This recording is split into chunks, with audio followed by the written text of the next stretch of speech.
lorsque tu fais des plans dans ta vie, n'est-ce pas, lorsque tu veux faire quelque chose sans consulter l'Éternel, alors la probabilité de pécher contre l'Éternel est très grande. N'est-ce pas? C'est ce que ça veut dire.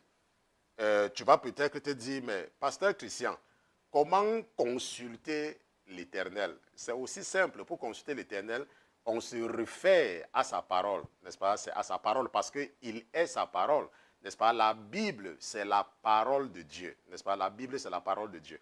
Et parce que certaines personnes ne peuvent pas comprendre, Dieu a donc, n'est-ce pas, instruit, il a formé des enseignants. Parce que l'enseignement, c'est un ministère, n'est-ce pas? Et c'est un don de l'esprit, n'est-ce pas? L'enseignement. Il y a des enseignants, tout comme il y a des évangélistes, ok? Tout comme il y a des gens qui sont plutôt spécialisés dans la délivrance. Ok? Vous pouvez avoir un pasteur qui est spécialisé dans la délivrance, mais qui n'a pas la maîtrise de la parole de Dieu, n'est-ce pas? Il faut faire très attention dans ce cas-là.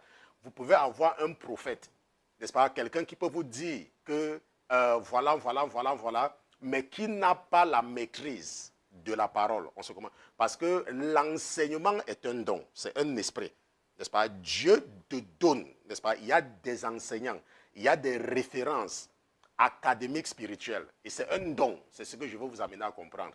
Et ceux-là, quand ils lisent la parole, il y a un esprit qui les aide à comprendre ce que quelqu'un d'ordinaire, un chrétien ordinaire ne peut pas comprendre. Donc, parce que quoi? Parce que la Bible, c'est la parole de Dieu. Et il y a maintenant, à côté du don de l'enseignement, il y a ce qu'on appelle, il y a d'autres dons. Ok, il y a d'autres dons, mais il y a un don qu'on appelle, n'est-ce pas, la parole de connaissance.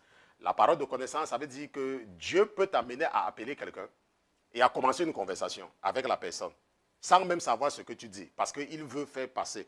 Donc, ce que la Bible dit dans Ésaïe chapitre 30, verset 1 ici, c'est que malheur, dit l'Éternel aux enfants rebelles qui forment des plans. Ça veut dire que tu as des projets, mais tu n'inclus pas Dieu dans tes projets.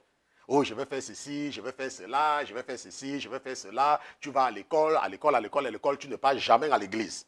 N'est-ce pas? Tu ne pries jamais, tu te lèves le matin, tu commences à étudier, tu finis d'étudier du matin jusqu'au soir, et quand tu rentres à la maison, tu es fatigué, tu dors, tu manges, tu te lèves le matin, tu vas à l'école, tu es toujours premier de la classe, tu es toujours deuxième de la classe, tu es toujours parmi les meilleurs à l'école, c'est bien. Il n'y a pas de problème. Mais l'Éternel dit que malheur à toi. Malheur à toi qui fais des projets dans ta vie sans l'inclure. Malheur à toi qui penses que tout pour toi, c'est d'aller à l'école et tout pour toi, c'est de travailler. Malheur à toi. Malheur à toi. Pourquoi? Il dit que parce que la probabilité que tu ajoutes péché sur péché est très grande. Le verset 2 dit que quoi? Que qui